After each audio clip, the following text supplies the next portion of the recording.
Welcome to another episode of Horns of a Dilemma, the podcast of the Texas National Security Review, which is a partnership between War in the Rocks and the University of Texas at Austin. My name is Ryan Evans. I serve, among many other things, as the publisher of the Texas National Security Review, which you can find at tnsr.org. In this episode, Jonathan Hunt talks about his new book, The Nuclear Club: How America and the World Policed the Atom from Hiroshima to Vietnam.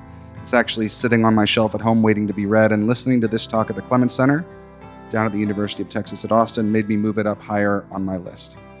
Jonathan's views as expressed in this episode are his own, of course, and not those of the Air War College, the U.S. Air Force, the Department of Defense, or any part of the U.S. government.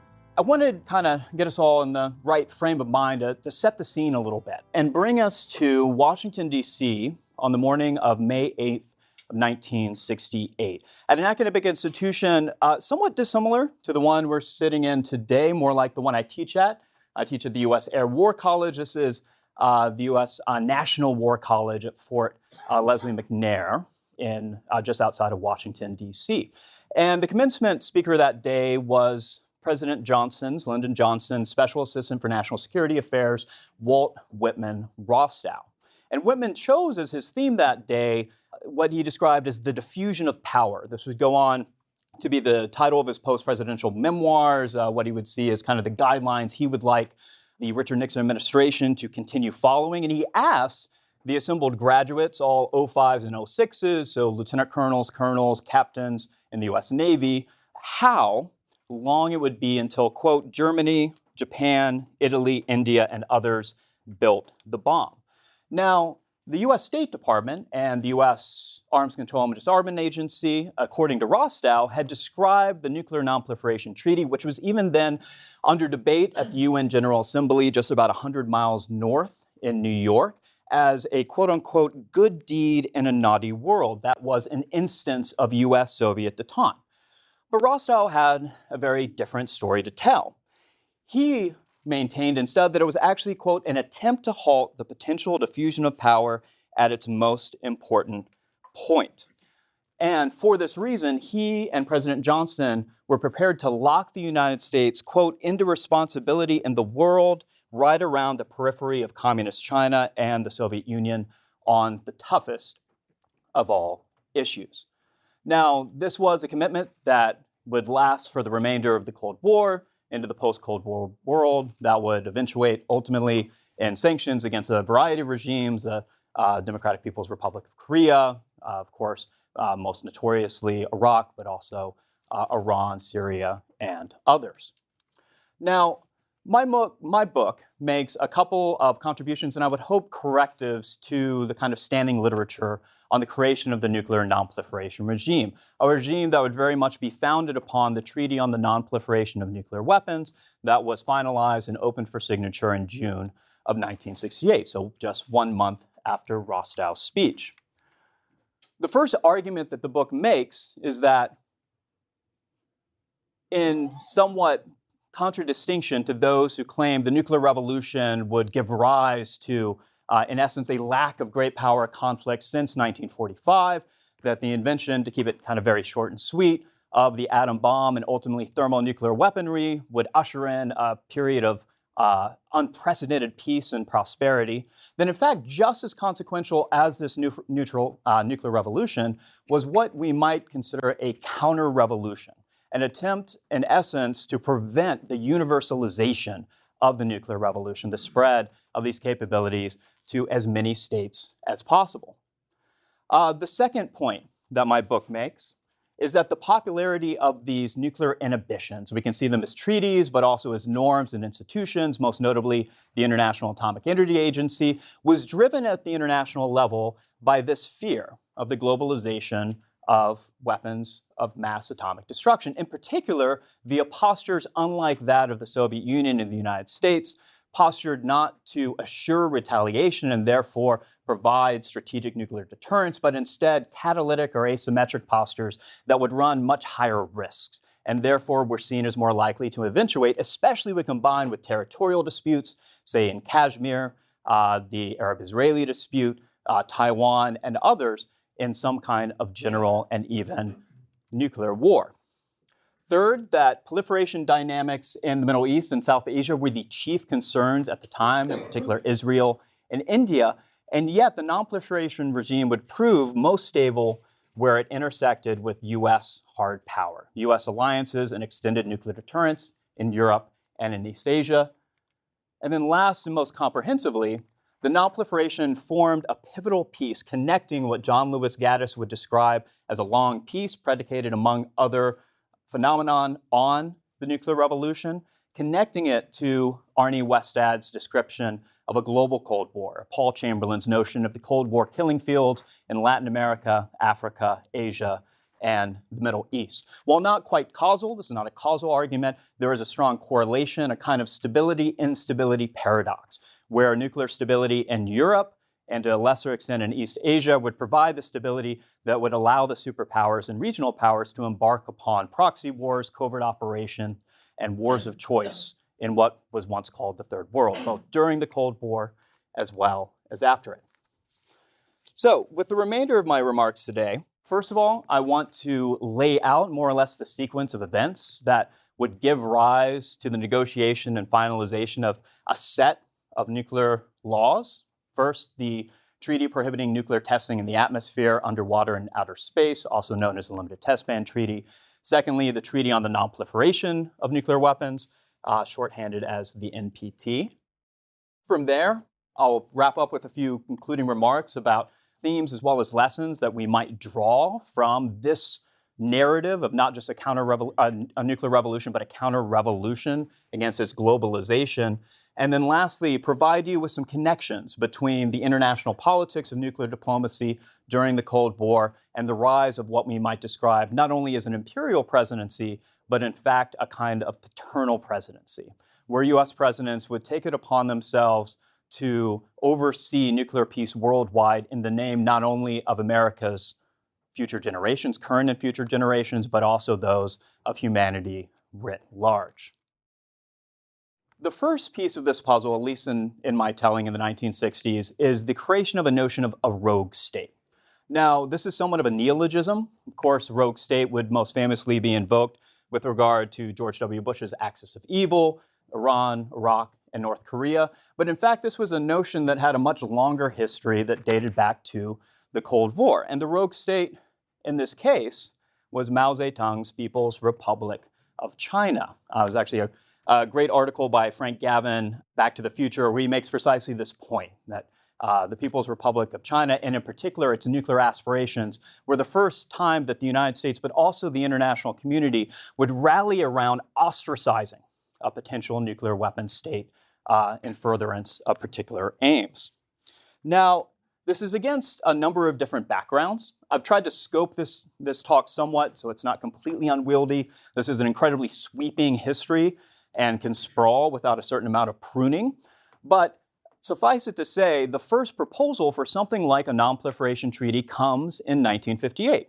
And it comes from the Irish Foreign Minister Frank Aiken at the United Nations General Assembly in the aftermath of two nuclear-tipped crises. The first in Middle East, the fall of the Hashemite dynasty that would precipitate American and British interventions in Lebanon and Jordan. And almost simultaneously, just weeks later, the second Taiwan Straits crisis, when Mao Zedong would order the People's Liberation Army artillery to shell nationalist positions on the offshore islands of Quemoy and Matsu, prompting Dwight D. Eisenhower to deploy not one but two aircraft carrier groups to the Taiwan Strait. So Mao's reputation as being someone who's quite willing to run risk, in particular to run risk under the Soviet nuclear umbrella, was well earned. In fact, he would go so far as to say nuclear war would not be that bad. That in fact, the People's Republic of China, because of its vast population, would rise from the ashes, whereas the capitalist world could never recover. At least 500 million Chinese would survive and therefore inherit the earth. It was a remark to Soviet Foreign Minister Andrei Gromyko that Gromyko described as so shocking he was literally at a loss for words. So this combination of a People's Republic of China committed to wars of national liberation, increasingly locked in a kind of internecine struggle with the Soviet Union for leadership of the international communist movement, And Nikita Khrushchev's embrace of some level of peaceful coexistence with the capitalist world, predicated specifically on some level of nuclear restraint, were all issues that were bubbling up from the surface as the People's Republic of China neared a nuclear capability in the early 1960s. Now, as I alluded to, in 1958, crises during the Cold War tended to come in twos and threes. And the first one, in the October of 1962, probably needs no introduction to this room. The Cuban Missile Crisis, the Caribbean crisis for the Soviet Union. More than 13 days in which the two superpowers would lock horns and step to the brink of nuclear Armageddon over the placement of Soviet intermediate and medium-ranged ballistic missiles, also tactical nuclear weapons and torpedoes in and around Cuba. But what is often left out of the narrative is a nearly simultaneous border crisis, conflict between India and the People's Republic of China, high in the Himalayas and the highlands separating the two countries over the line of actual control. Once again, triggered by Mao Zedong with a real flair for timing, knowing the rest of the world was preoccupied with the events in and around Cuba, would launch this border conflict with his Afro-Asian peer, India. Now, I should also mention there's events going on in Europe as well. Charles de Gaulle describing a Europe spanning from the Atlantic to the Urals, one that implicitly would include the Soviet Union and exclude the United States, giving rise for the Kennedy administration a real fear that de Gaulle was trying to chart a European future through integration, through nuclearization, and through Franco-German cooperation that would increasingly exclude the United States from the continent. Now, in the face of these numerous challenges, the Kennedy administration began to develop a new articulation of military posture, one that would depart from the massive retaliation based upon nuclear superiority that the Dwight D. Eisenhower administration had used to such effect across the 1950s. Now, Frank Gavin elsewhere has written about the extent to which flexible response, this posture that would envisage a kind of escalatory ladder from covert operations and the use of special forces, all the way up to tactical nuclear weapons and all-out thermonuclear exchanges, as a myth. That, at least in Europe, the rhetoric was often more substantial than the reality, that the United States remained wedded to a posture of massive retaliation based upon the single integrated operative plan, which more or less foresaw a global Armageddon via hundreds, if not thousands, of strikes against all communist states, undifferentiated. The Kennedy administration, I think it's true, would never quite find its way out of that trap of the single integrated operative plan, massive retaliation, and yet found itself questing after more options in the third world in particular. So in the wake of the Cuban Missile Crisis, the Pentagon would produce a series of reports trying to take stock of the new environment in which it found itself. It would conclude that the Soviet Union had apparently been far more willing to run risks than they had predicted, that it had exercised, quote, a kind of flexibility with which the United States had not previously been confronted. And as such, the Kennedy administration faced a quandary. How could it translate U.S. military superiority and nuclear superiority in particular into strategic deterrence, into the preservation of the status quo, not only in Europe, but also in Africa, in Asia, and the Middle East? The report would go on to state that the Soviet Union possessed considerable nuclear power in Europe. In the Middle East, beyond the Middle East, quote, problems of still greater complexity arose. Soviet nuclear power extended to large reaches of Asia and the Pacific, and moreover, with or without nuclear weapons, communist China represented a continuing threat. A threat that in various places, John F. Kennedy would describe as intolerable to the United States and the West, a threat that far surpassed that of the Soviet Union, which he and his administration saw as far more responsible than the more revolutionarily inclined Mao Zedong. Now, there's been a fair amount written about the exploration of preventive options by the Kennedy and Johnson administrations to strike at Chinese nuclear facilities in the Lop Nor Desert deep in eastern China, Ultimately, these were found to be infeasible. Even Air Force Chairman Curtis LeMay, perhaps one of the most famous hawks in U.S. military history, even he could not see a justification for those strikes in the absence of clear Chinese aggression. And so the Kennedy and eventually Johnson administration would embark on a different course, a course that would focus instead upon international perception of a Chinese nuclear capability. And they were pushing against an open door. I remind you, this is just in the wake of a border conflict between China and India. The Indian chargé d'affaires in Moscow, we have this from papers in the Soviet Foreign Ministry archives, would note that the explosion, eventual nuclear tests by China, would primarily be used by them to demonstrate their abilities in the eyes of Afro-Asian countries. And in addition, because China lacked the ability to develop intercontinental ballistic missiles in the near future or even long-range bombers, it was precisely those Asian states that would be most threatened by a nuclear-armed China. It would create, quote, a negative reaction in terms of political attitude for China and her neighbors. The Chinese leaders have to think about this.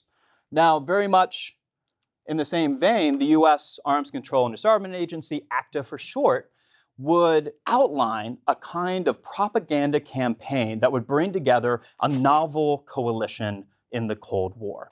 One that would feature 4 groups: the United States, the Soviet Union, major U.S. allies, and many of the key non-aligned countries to, in essence, marginalize the People's Republic of China, to try to dull the kind of propaganda victory they hope to achieve by becoming the first Asian or even non-white country to test a nuclear explosive.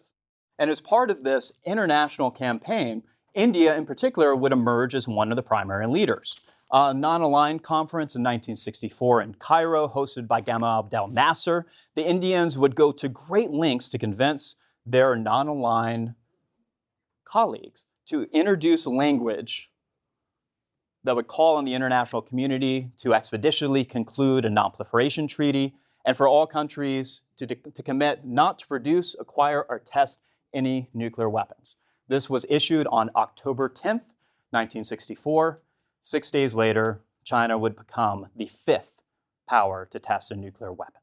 Now, much of this diplomacy up until this point, including the negotiation of the Limited Test Ban Treaty, which I'll speak about more in a moment, had occurred sort of on the sidelines of the UN system. It had progressed through bilateral, trilateral, non-aligned conferences, not necessarily in isolation from, but certainly in parallel to the main UN institutions. But at the same time, since 1962, in Geneva, an 18-nation Committee of Disarmament had been meeting to discuss general and complete disarmament, but specifically corollary measures to nuclear disarmament. And as in the case of this international campaign to brand the People's Republic of China as a rogue state, the 18-Nation Disarmament Committee, or ENDC for short, was a novel configuration, one in which 5 Western powers, the United States, the United Kingdom, France, Italy, and Canada, 5 Eastern powers, the Soviet Union, Poland, Czechoslovakia, Romania, Bulgaria, would meet with 8 neutral and non-aligned states in order to negotiate these forms of nuclear restraint: Brazil, Burma, Ethiopia, India, Mexico, Nigeria, Sweden, and the United Arab Republic, what would now be referred to as Egypt. And this forum became a place not only where neutral and non-aligned states really for the first time could weigh in with their preferences for some kind of global nuclear order. It was also a forum where Soviet American chairmen could take the temperature of the room, could put forward proposals, could bandy back and forth, could kind of get beyond a lot of the vitriol to which the Vietnam had increasingly given rise in the international environment. So here we have a picture of the director of ACTA, Bill Foster. He's standing next to, on the left, Semyon Tsarapkin, a Soviet ambassador, his Soviet counterpart. And there's an occasion early in 1964 where Tsarapkin more or less lays out an idea of an atomic condominium between the superpowers, keeping in mind less than a year, or less than 2 years after the Cuban Missile Crisis, stating to Foster, quote, "Other countries, France, China, India, Egypt, even East Germany, were playing the superpowers against each other. But if Moscow and Washington were to agree with each other, everybody else would have no choice but to fall in line. So this is where I changed tack a little bit, if only to acknowledge the fact that in the United States of the mid-1960s, the idea of an atomic condominium with the Soviet Union was, well, let's just say, hard to fathom. And it would take the combined efforts of the Kennedy and Johnson administration to, in many ways, reframe the role of the president in order to make such a modus vivendi palatable. Now, John F. Kennedy came into office as a muscular Cold Warrior, calling on the country to pay any price, bear any burden in order to prosecute the Cold War worldwide. He would call the Eisenhower administration to task for allowing a missile gap to open between it and the Soviet competitor, and would, for most of his first 2 years in the Cuban Missile Crisis, really exceed Eisenhower's willingness to run risk, particularly in the Third World. Now, the Cuban Missile Crisis plays part in this sobering effect on the Kennedy administration, on the international community more generally, but just as important to both Kennedy and Johnson were the domestic political cost of atmospheric nuclear testing, and by association, this kind of more unbridled nuclear arms race with the Soviet Union. So atmospheric nuclear testing emits volcanic amounts of radioisotopes, and these radioisotopes from dozens and then hundreds of tests by the United States, the Soviet Union, then the United Kingdom and France as of 1960, China as 1964, would circumnavigate the globe via the trade winds. They would descend to Earth via precipitation. They would be taken up by plants from the soil, eventually eaten by animals, and then consumed by people either through meat or through milk. And milk in particular became a symbol of this kind of newfound vulnerability of the growing American suburbs at the time. Many parents of the baby boom generation worried that their children's teeth were absorbing this strontium-90, which, because of its place in the periodic table, masqueraded as calcium and would become integrated into children's bone structures, into their teeth, causing various cancers, as you can imagine, brain cancer, as well as blood cancers. To the left here, we have Dr. Spock, considered really the foremost childhood care expert, really kind of like a burgeoning new literature of the mid-Cold War, peering down at a young child, worried that her life would be cut short or otherwise marred by the consequences of atmospheric nuclear testing. And increasingly, in these electorally pivotal suburbs, Kennedy came to the realization that this was a constituency that he could not alienate. He reached out and was in communication with various members of the anti-nuclear movement, phone calls to organizers of the Committee for Scientists Against Nuclear War in St. Louis. And he would come in time to realize that it was precisely this rhetoric of needing to protect children from the environmental harms of nuclear testing that provided him the key to U.S.-Soviet détente. Now, we can see this in his public speeches. One of his most celebrated, that commencement address to American University in the summer of 1963. This is as the United States and the Soviet Union are really increasingly coming to some preliminary agreements about a limited test ban treaty.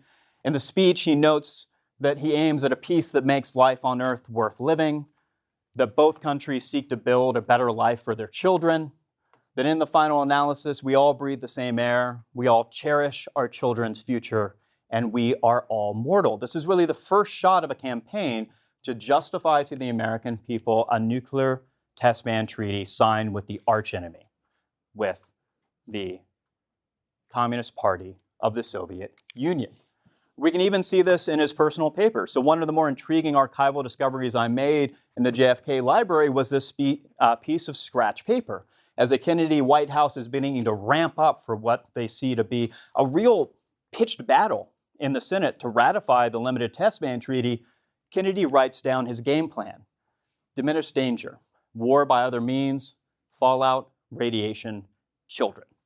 This is how he is going to sell the American people on a limited test ban treaty with the Soviet Union, even as he and Khrushchev see the limited test ban treaty as a way to brand the People's Republic of China as a rogue state. So we see this kind of double game taking place in the domestic arena with implications for international politics, not only in the Cold War, but after as well. Johnson would prove in many ways an even more advanced performer of this kind of paternal presidency than Kennedy. One of the most infamous attack ads of all time, the Daisy ad of 1964.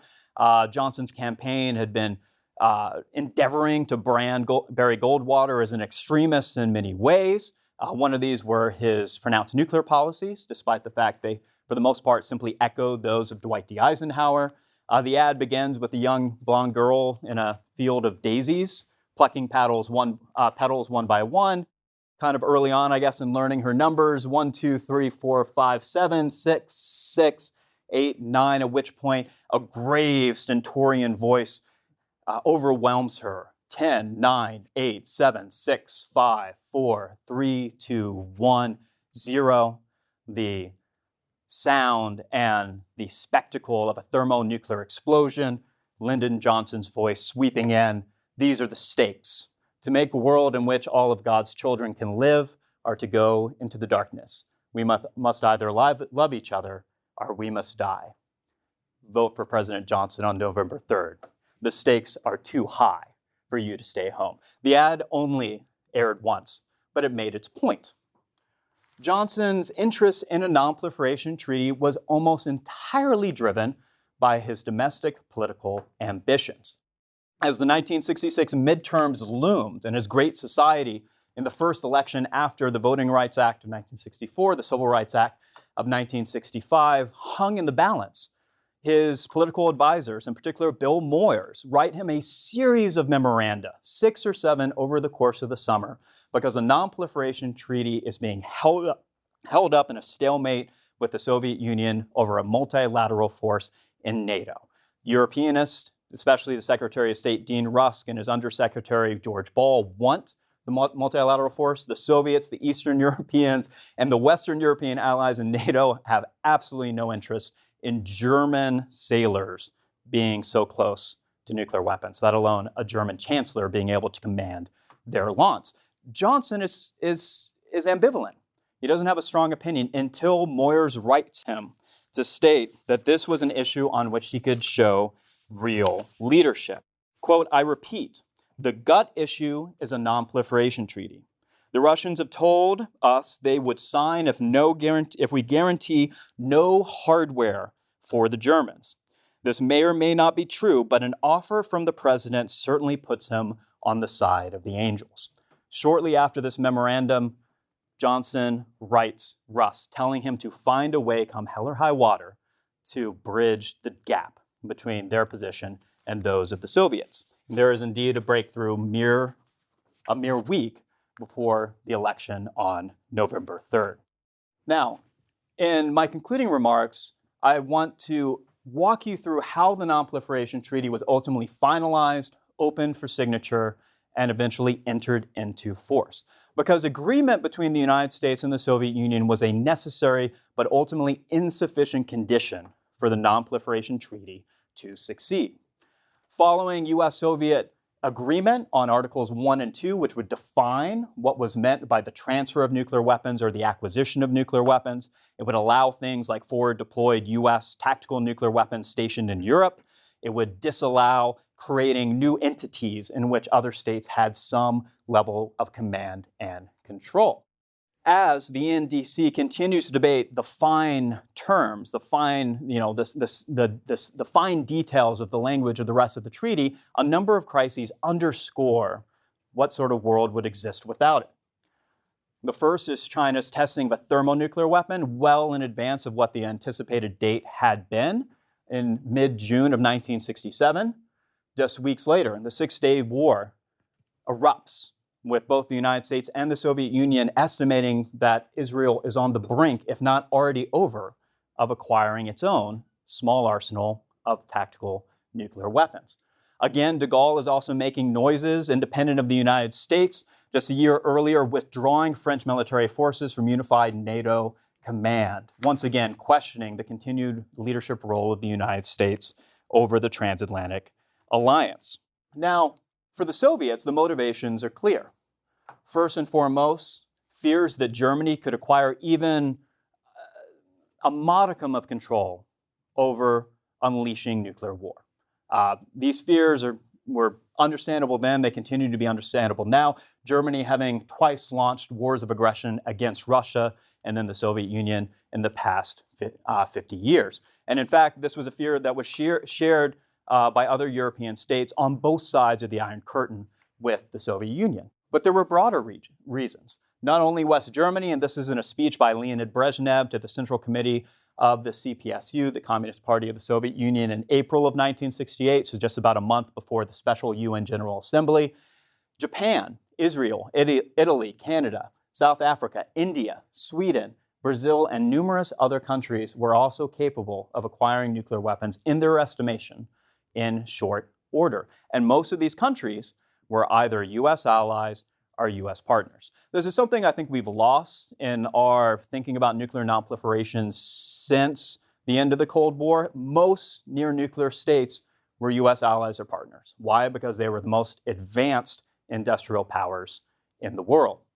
Including new capitalist countries, Brezhnev continued, and the nuclear arms race could lead to the nuclear potential of the capitalist camp in the next 10 to 15 years, growing faster than the corresponding potential of participants in the Warsaw Pact. In essence, nuclear proliferation posed a central challenge to the Soviet position in the global Cold War.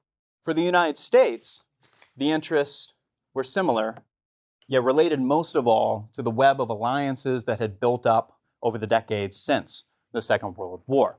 And this is sort of a longer history. It's more of an explanation of how the United States would convince these allies and partners to eschew via treaty their right to develop nuclear weapons, the most powerful weapon ever devised. I'm happy to talk about this more in Q&A. In essence, I break it down into three pieces, the first being security, primarily through extended nuclear deterrence via alliances. The second, through the voice of entities such as NATO's Nuclear Committee, the McNamara Committee, the Nuclear Suppliers Group, the UN General Assembly, the inclusion in the NPT of review conferences every 5 years to judge, to assess the extent to which all signatories were living up to their side of the bargain. And then lastly, regulation. International regulation through the International Atomic Energy Agency, but regulation that would nonetheless be highly friendly to nuclear exporters, both exporters of raw uranium fuel, countries like South Africa, Canada, Australia, but also exporters of advanced nuclear technology, the United States, as well as other advanced industrial powers, Germany and Japan foremost.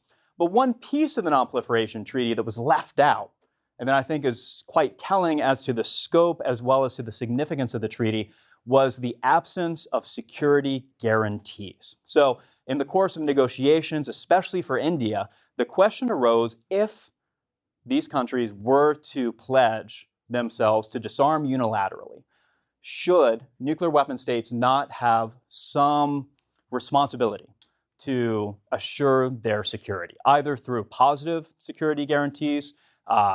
Here we can think of the NATO alliance as explicitly vouchsafing the security of non-nuclear weapon states signatory to the NPT, or negative security guarantees, such as those given rather notoriously to Ukraine in 1994. And the reason that neither form of security guarantees accompanies the NPT have to do with the circumstances of the global Cold War. On the part of the United States, positive security guarantees were waved aside because, according to Dean Rusk, the United States already had enough allies. When it came to negative security guarantees, these promises not to use or threaten the use of nuclear weapons against non-nuclear weapon states party to the NPT. Sorry, that's quite a mouthful, but this is typical of international treaties. The Joint Chiefs concluded that U.S. non-use would encourage, quote, increased adventurism on the part of the U.S. enemies and potential enemies, especially on the Korean Peninsula and in South Vietnam. In essence, the U.S. military wanted to retain the capability to use tactical nuclear weapons on the Korean Peninsula and in South Vietnam. For the Soviet Union, their willingness to abide negative security guarantees for all signatories to the treaty ran into the wall of, again, West Germany.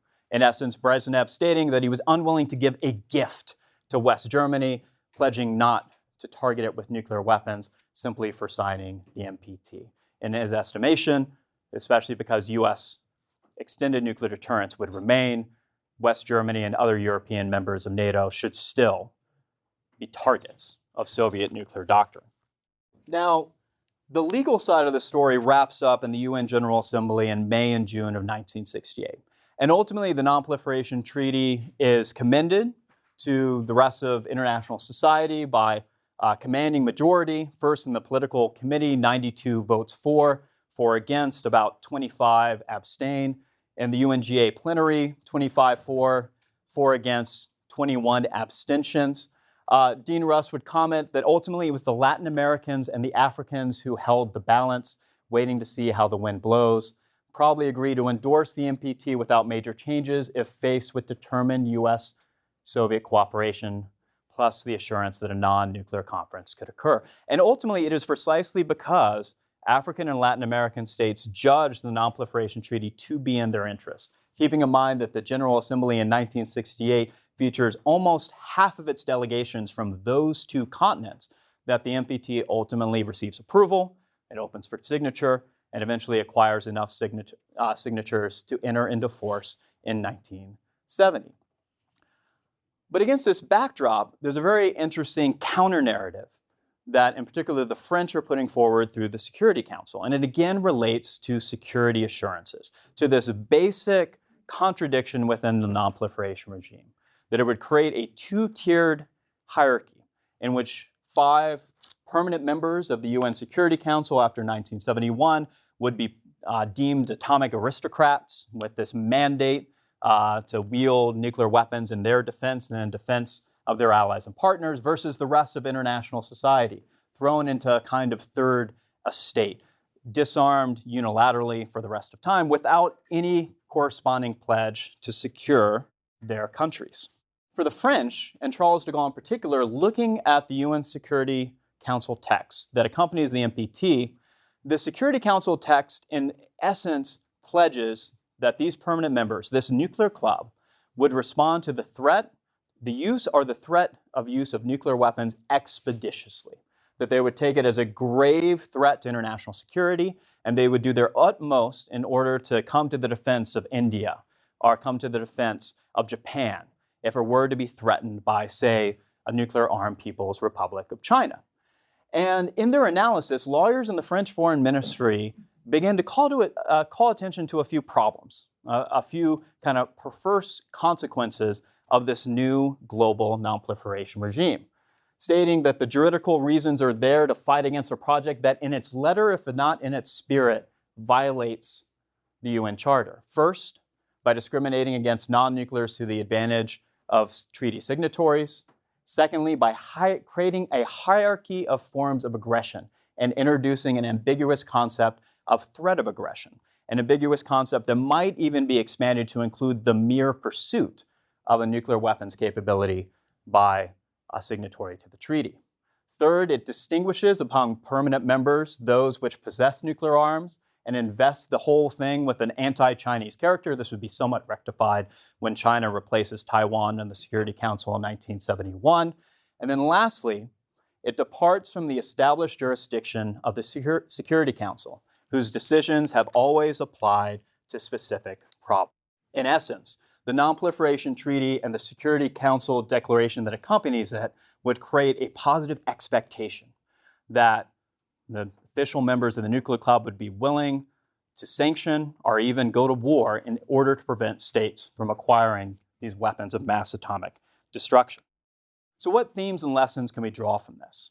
The first is that the globalization of nuclear science and technology via Atoms for Peace and peaceful nuclear agreements is driving much of this concern, that ultimately the Non-Proliferation Treaty would not have been seen as necessary if it weren't for the fact that so many countries were nearing the threshold to acquire these weapons. Secondly, that Soviet American fears of ceding control over their respective hegemonies, especially in Europe, as well as in East Asia, were driving their increasing coordination in the nuclear realm. And then third, that broader fears of how rising regional powers, whether India, Israel, South Africa, Japan, could run high nuclear risks, especially when they intersected with these post-colonial territorial disputes. What about the how? First, the Non-Proliferation Treaty regime is really unimaginable without the foundation of a US-led liberal world order, and in particular, the US alliances, both through the North Atlantic Treaty Organization and the hub and spoke system in East Asia. It was bolstered by voice opportunities in NATO, in the Asia-Pacific, as well as the United Nations.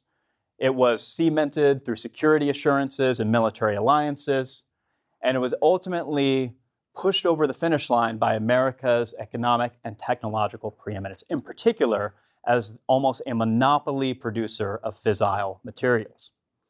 Second, the Soviet Union's desire to refocus on Europe away from the Third World opened a window of opportunity for US-Soviet condominium in this realm.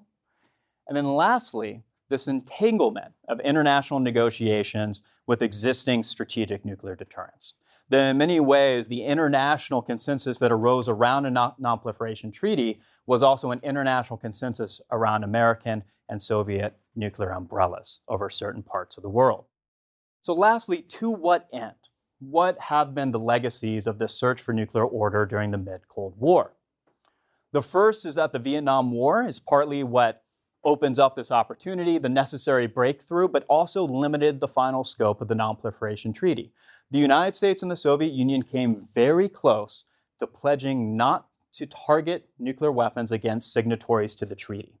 The reason they did not is even with State Department and White House desire, the Joint Chiefs of Staff vetoed it because they wanted to retain the ability to use nuclear weapons, especially in Vietnam, but also on the Korean Peninsula.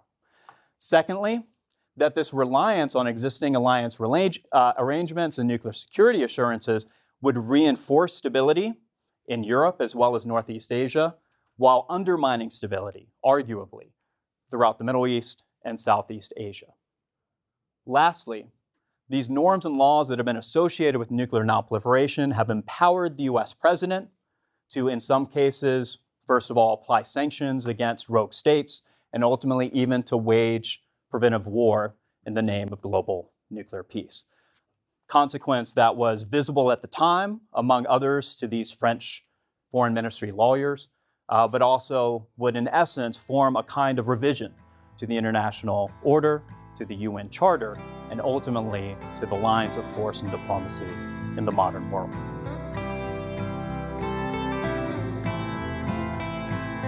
Thank you for listening to this episode of Horns of a Dilemma. Do not forget to read the Texas National Security Review, which you can find at tnsr.org.